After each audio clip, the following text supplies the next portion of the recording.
Hello student, जैसा कि जान रहे हो कि जो हमारा चैनल है, इस चैनल पर बायोलॉजी की 11th की पढ़ाई, 12th की पढ़ाई तथा नीट यूजी का प्रिपरेशन की पढ़ाई, ये तीनों प्रकार की पढ़ाई निरंतर जारी रहेगी। अभी हमारे 12th सीरीज के 4-5 वीडियो आ चुके हैं, लेक्चर आ चुके हैं। आज हम 11th क्लास के फर्स्ट लेसन का फर्स्ट वीडियो, फर्स्ट लेक्चर तुमको समझाने जा रहे हैं। इसके बाद नीट यूजी के भी लेक्चर तुम्हारे सामने आएंगे। लेकिन जैसे जैसे हम कंटेंट बढ़ावें पढ़ाई करने के लिए, ये भी आवश्यकता है कि हमारे चैनल पर स्टूडेंट की संख्या बढ़नी चाहिए। इसलिए तुम लोग इस चैनल को सब्सक्राइब करो, अत्यधिक शेयर करो, जिससे नए छात्र जुड़ सकें और इस पढ़ाई का निःशुल्क लाभ प्राप्त कर सकें। धन्यवाद। अब हम आज पहला लेक्चर क्लास 11th बायोलॉजी पर समझाने जा रहे हैं। जैसा कि क्लास 11th का जो तुम्हारा सिलेबस है, उस सिलेबस में पहला लेसन जो है वो द लिविंग वर्ल्ड है, सजीव जगत है। तो आज हम तुमको द लिविंग वर्ल्ड, सजीव जगत के बारे में कुछ विशेष बातें समझाएंगे। सबसे पहले तो तुमको ये जानना है कि जो हमारी ये पृथ्वी है, जो हमारा ये विश्व है, ये बहुत ही खूबसूरत है, अत्यधिक ब्यूटीफुल है। कैसे? क्योंकि अगर हम इस पृथ्वी पर स्टडी करते हैं तो इस पृथ्वी पर जो लिविंग सिस्टम हैं, जो सजीव तंत्र हैं, वो एक प्रकार के वास स्थल में नहीं रहते हैं, विभिन्न प्रकार के वास स्थल में रहते हैं। एक प्रकार की प्राकृतिक क्रियाओं में भाग नहीं लेते हैं, विभिन्न प्रकार की प्राकृतिक क्रियाओं में भाग लेते हैं, विभिन्न प्रकार के नेचुरल एक्टिविटीज़ में भाग लेते हैं। ये सब हमको सुनने में बहुत ही आश्चर्यजनक, बहुत ही अमेजिंग लगता है। हम तुम्हें इस पृथ्वी पर पाए जाने वाले कुछ विविध प्रकार के जीवों के आवास स्थल या हैबिटेट्स के बारे में उदाहरण द्वारा बताएंगे। जैसे कोल्ड माउंटेन, ठंडे पर्वत, यहाँ का इन्वायरमेंट बड़ा विशिष्ट है। जैसे डेसिडुअस फॉरेस्ट, बहुत बड़े जंगल, लेकिन एक विशिष्ट ऋतु में इन पौधों की पत्तियाँ गिर जाती, इसलिए इन्हें पर्णपाती वन, डेसिडुअस फॉरेस्ट कहते हैं। ओशियन, तुम्हारी ये कंप्लीट पृथ्वी, टोटल अर्थ का 67% भाग जल से ढका हुआ है, जिसका अधिकांश भाग समुद्र ने ढक कर रख रखा है। अगर इस समुद्र में हम स्टडी करें तो विविध प्रकार के जीव उपस्थित हैं। तो हम बात ओशियन या समुद्र की करते हैं। फ्रेश वाटर लेक, तमाम ऐसे झरने हैं, तमाम ऐसे झील हैं जिसका पानी खारा नहीं है। जिसका पानी खारा नहीं होता है उसे हम फ्रेश वाटर कहते हैं। ऐसे झील को हम देखकर आश्चर्यचकित होते हैं। डिजर्ट, रेगिस्तान, बहुत बड़े बड़े रेगिस्तान, जैसे भारतवर्ष में देखोगे राजस्थान डिजर्ट, राजस्थान का रेगिस्तान, हॉट स्प्रिंग, गर्म झरने, ये ऐसे वास स्थल हैं जहाँ पर भी विविध प्रकार के जीवधारी उपस्थित हैं और अपनी क्रियाओं द्वारा ऐसे वास स्थलों में जीवन को पूर्ण करने का कार्य करते हैं। तुम सरपट दौड़ते हुए घोड़ों, गैलोपिंग हॉर्सेज, माइग्रेटिंग बर्ड्स, ऐसी चिड़िया की जातियां जो काफ़ी लंबी दूरी तय करके एक देश से दूसरे देश में स्थानांतरित होती हैं, उनको हम माइग्रेटिंग बर्ड्स कहते हैं। ऐसे बर्ड्स को देखने के लिए विभिन्न प्रकार के स्थलों पर विभिन्न प्रकार के सीजन में पर्यटक जाते हैं। वैली ऑफ फ्लावर्स, कुछ ऐसे स्थल हैं हमारे इस पृथ्वी पर जो विशिष्ट सीजन में फूलों के पौधों से ढक जाते हैं। इन स्थलों को देखने के लिए तमाम पर्यटक उस सीजन में उस स्थान पर आते हैं। ये विभिन्न वास स्थल, ये विभिन्न प्रकार की प्राकृतिक क्रियाएं जिनको हम देखकर आश्चर्यचकित होते हैं, ये सब लिविंग वर्ड, सजीव जगत के भाग हैं। इनके बारे में हमको स्टडी करनी। थोड़ा मोटे तौर पर आते हैं और तुमको ये बताते हैं कि लिविंग क्या है, सजीव क्या है, ये नॉन लिविंग से कैसे भिन्न है, ये निर्जीव से कैसे भिन्न है। बात करते हैं लिविंग वाइज नॉन लिविंग की।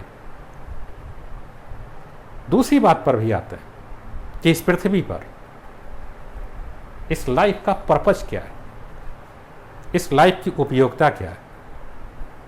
हम अपने बायोलॉजी के इस लेसन में लिविंग के फीचर्स बताएंगे, नॉन लिविंग से इसको भिन्न करेंगे, लेकिन पर्पज ऑफ लाइफ ये फिलासफर का पार्ट है, ये फिलॉसफी का पार्ट है। इसको डिटेल में डिस्क्राइब करने का काम अलग अलग ढंग से अलग अलग फिलासफर करते हैं। तो यहाँ पर हम तुम्हें स्पेशली जो पढ़ाएंगे वो लिविंग वाइज नॉन लिविंग, जो हम पढ़ाएंगे वो सजीव वर्सेज निर्जीव।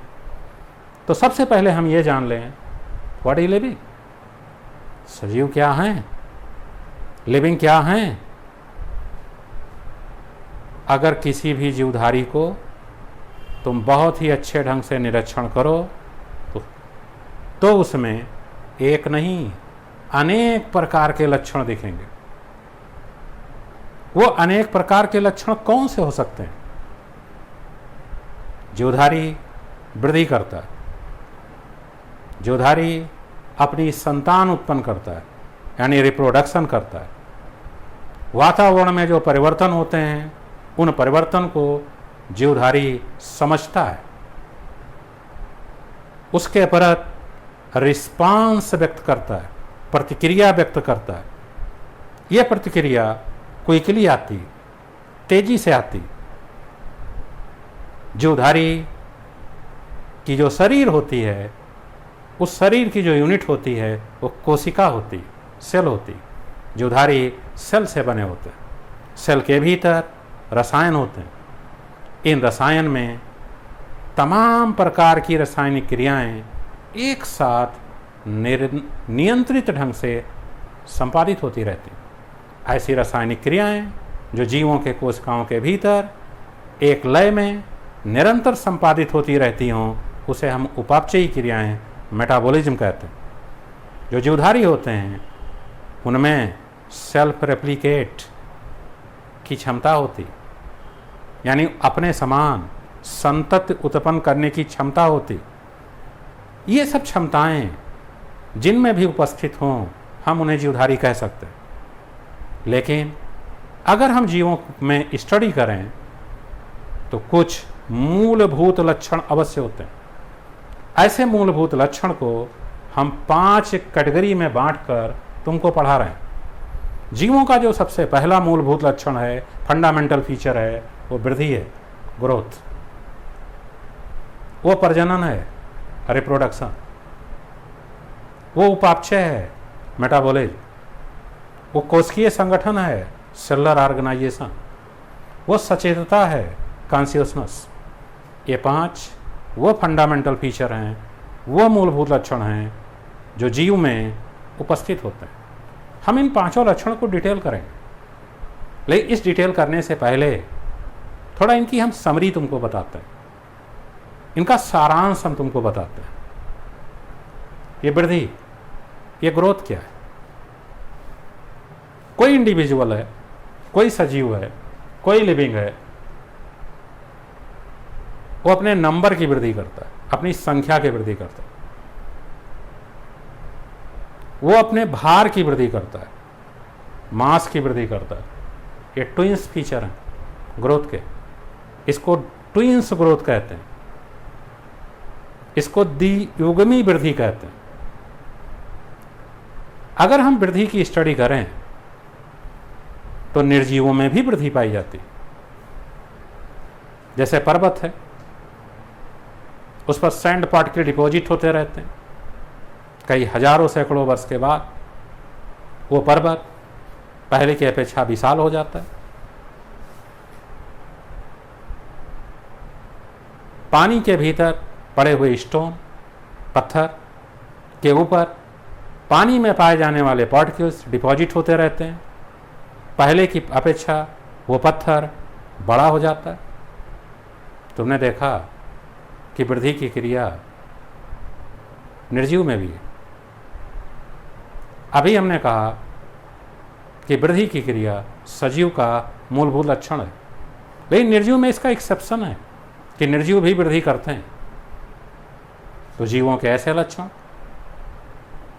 जिनका कोई अपवाद हो, जिनका कोई एक्सेप्शन हो, हम इसे डिफाइनिंग प्रॉपर्टी, अस्पष्ट लक्षण, हम इसे नॉन डिफाइनिंग प्रॉपर्टी, अस्पष्ट लक्षण कहते हैं। अस्पष्ट लक्षण या नॉन डिफाइनिंग प्रॉपर्टी हम का शब्द का उपयोग तब करते हैं जब जीवों के मूलभूत लक्षण किसी निर्जीव में उपस्थित या जीवों के मूलभूत लक्षण निर्जीव से समानता व्यक्त करते हैं, तब हम इसे नॉन डिफाइनिंग प्रॉपर्टी कहते हैं। लेकिन जब जीवों के जो लक्षण हैं वो किसी निर्जीव में ना उपस्थित हों, वो केवल जीवों में ही स्पष्ट रूप से पाए जाएं, उसका कोई अपवाद ना मिलता हो, तब हम इसे डिफाइनिंग प्रॉपर्टी, अस्पष्ट लक्षण कहते हैं। वृद्धि, प्रजनन, इन दोनों के अपवाद हैं। जैसा अभी हमने कहा वृद्धि जीवधारी करता है, अभी हमने कहा वृद्धि निर्जीव करता है, इसलिए वृद्धि नॉन डिफाइनिंग प्रॉपर्टी, इसलिए वृद्धि नॉन डिफाइनिंग प्रॉपर्टी। प्रजनन जीवधारी करते हैं, निर्जीव नहीं करते। लेकिन कुछ जीवधारी ऐसे हैं जिनमें प्रजनन करने में अक्षम है, जैसे वर्कर हनी बी, श्रमिक मधुमक्खी, जैसे खच्चर, म्यूल, जैसे कुछ ऐसे दंपत्ति जिनके संतानें नहीं होती, स्ट्राइल कपुल्स, इनमें प्रजनन की क्षमता नहीं है, इसलिए हम रिप्रोडक्शन को जीवधारी का अस्पष्ट लक्षण नहीं मानते, हम इसको भी अस्पष्ट लक्षण में स्टडी करते हैं। हम इसको भी, प्रजनन को भी नॉन डिफाइनिंग प्रॉपर्टी में रखते हैं। लेकिन उपापचय, कोशिकीय संगठन, सचेतता, मेटाबॉलिज्म, सेलुलर ऑर्गेनाइजेशन, कॉन्शियसनेस, ये तीन ऐसे लक्षण हैं जो निर्जीव में नहीं मिलते हैं, सजीवों में उपस्थित हैं। इनका सजीवों से किसी अन्य से कोई अपवाद नहीं मिलता है, इसलिए हम मेटाबॉलिज्म, सेलुलर ऑर्गेनाइजेशन, कॉन्शियसनेस को डिफाइनिंग प्रॉपर्टी, अस्पष्ट लक्षण में स्टडी करते हैं। इस प्रकार से हम कह सकते हैं जीवों के 5 मूलभूत लक्षण हैं: growth, reproduction, metabolism, cellular organisation, consciousness, जिसमें ग्रोथ और रिप्रोडक्शन अस्पष्ट लक्षण के अंतर्गत आते हैं। मेटाबॉलिज्म, सेलुलर ऑर्गेनाइजेशन, कॉन्शियसनेस अस्पष्ट लक्षण के अंतर्गत आते हैं। थोड़ी और बात करते हैं। वो क्या बात करते हैं? ये जो 5 मूलभूत फीचर हैं, कैरेक्टर्स हैं, इनके बारे में थोड़ा डिटेल करते हैं। अब इनके बारे में हम डिटेल एक एक करके करेंगे। ग्रोथ को, रिप्रोडक्शन को, मेटाबॉलिज्म को, सेलुलर ऑर्गेनाइजेशन को, कॉन्शियसनेस को हम थोड़ा सारांश में पढ़ाएंगे, लेकिन इसकी पढ़ाई पार्ट 2 लेक्चर में आएगी। Thank you.